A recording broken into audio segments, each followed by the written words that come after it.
ఆ డైరీలో ఉన్న ఒకే ఒక్క మాట రవి ఆలోచన విధానాన్ని పూర్తిగా మార్చేసింది. అదేంటంటే, ఎంత పెద్ద చెట్టు అయినా సరే ఒక చిన్న విత్తనం నుంచే పుడుతుంది. వినడానికి ఇది చాలా సింపుల్గా అనిపించవచ్చు, కానీ దీని వెనక ఒక అద్భుతమైన ఆర్థిక సూత్రం దాగి ఉంది.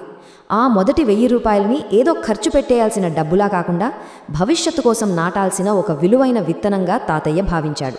డబ్బును మనం చూసే కోణాన్ని ఈ ఒక్క చిన్న వాక్యం పూర్తిగా మార్చేస్తుంది, అవునా? అయితే ఆ 1000 రూపాయల విత్తనాన్ని ఆయన ఎలా నాటారు అనేది ఇక్కడ అసలైన పాయింట్.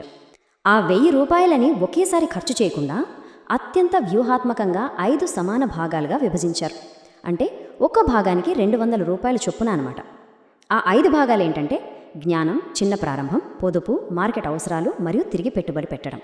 ఇది పైకి చాలా సాధారణంగా అనిపించినా దీని వెనుకున్న లాజిక్ మాత్రం చాలా పవర్ఫుల్.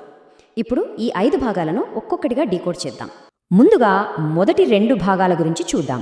మొదటి 200 రూపాయలని ఒక కొత్త నైపుణ్యం, అంటే ఒక స్కిల్ నేర్చుకోవడానికి కేటాయించారు. ఎందుకంటే డబ్బు ఈరోజు ఉండొచ్చు, రేపు పోవచ్చు, కానీ మనం నేర్చుకున్న జ్ఞానం జీవితాంతం మనతోనే ఉంటుంది కదా.